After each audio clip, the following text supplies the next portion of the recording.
So I feel like this is almost cliche at this point, but you know, I'm gonna sound like an old man harping on the same points over and over and over again, like back in my day. But seriously, I don't remember walking down the beach and seeing 13-year-olds taking videos of each other's butts for TikTok.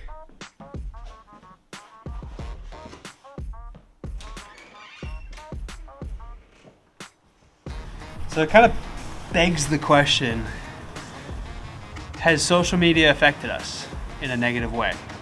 And I think in some ways it has. It's affected us spiritually, socially, and it's kind of changed the way that we interface with the world. But I don't think that means that we need to freak out. My last little bit of wax. It's definitely affected the way that I interface with things. I catch myself doing things for social media rather than doing them for the intrinsic value of those things themselves. You know, when I first started using Instagram back in 2013, it was complimentary. And what I mean by that is it was something that was added to your life, and it was a way of sharing moments that you were already going to experience. But now it's become this thing where we're having the experiences to share them on Instagram. What's up, dude? Finger holes. Got finger holes. Yeah, it's my favorite part. It's so easy. It's gonna hang out. Finger holes.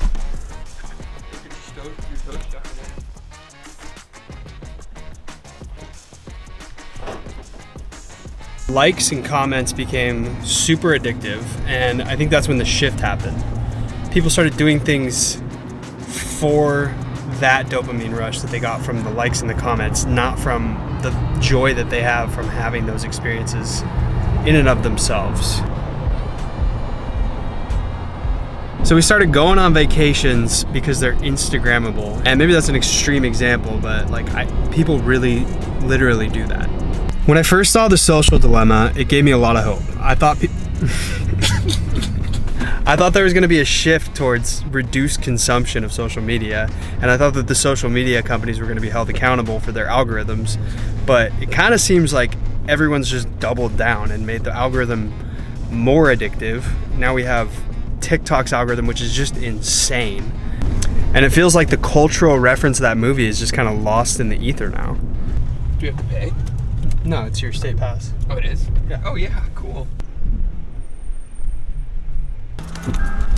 So what do we do with this information? Are we just stuck, addicted, like a couple of lab rats on drugs?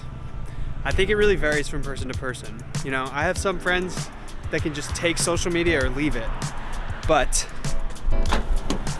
I think those people are few and far between. I also have some friends, like Devon here, who have just abandoned social media altogether and decided to just live their life, not through a screen. And that's pretty cool, but not everyone can do that. I'm a photographer and a videographer, so it's kind of impossible for me to completely separate myself from social media. So how then can we approach it with sort of a hybrid mentality? So if you're interested in sort of how I do things, I'm basically just gonna lay it out. Step one.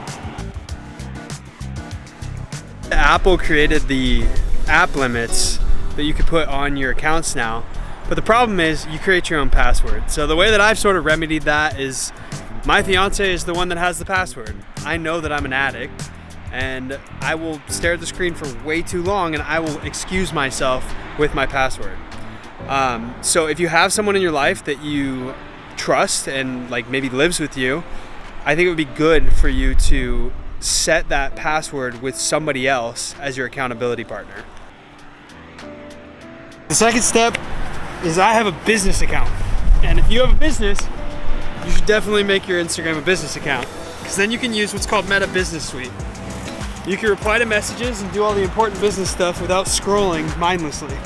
And I don't have app limits on that.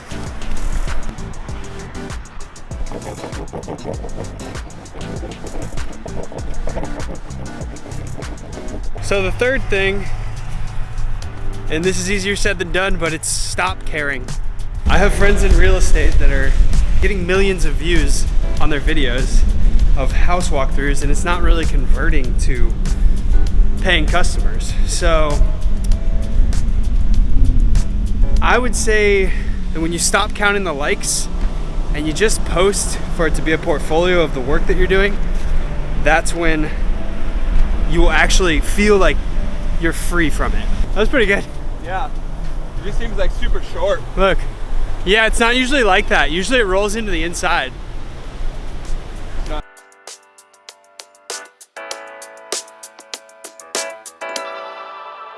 How do I deal with what I'm feeling? Maybe I just don't. What you do when I'm in ruins, all alone. I'm all alone. I'm all alone. And I know nothing to do helps me forget about you. You just came out of the blue. If you only knew. Let's sit and have a cup of coffee. Let's go to a restaurant.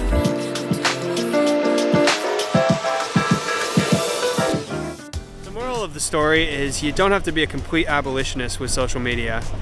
You can sort of learn how to have a healthy relationship with it, but if you're prone to be addictive, it's definitely good to set up some parameters for yourself. And for God's sake, stop watching the sunset through your phone.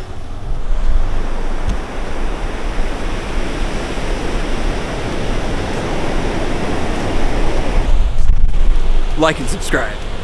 Like and subscribe. Like and subscribe. Like and subscribe.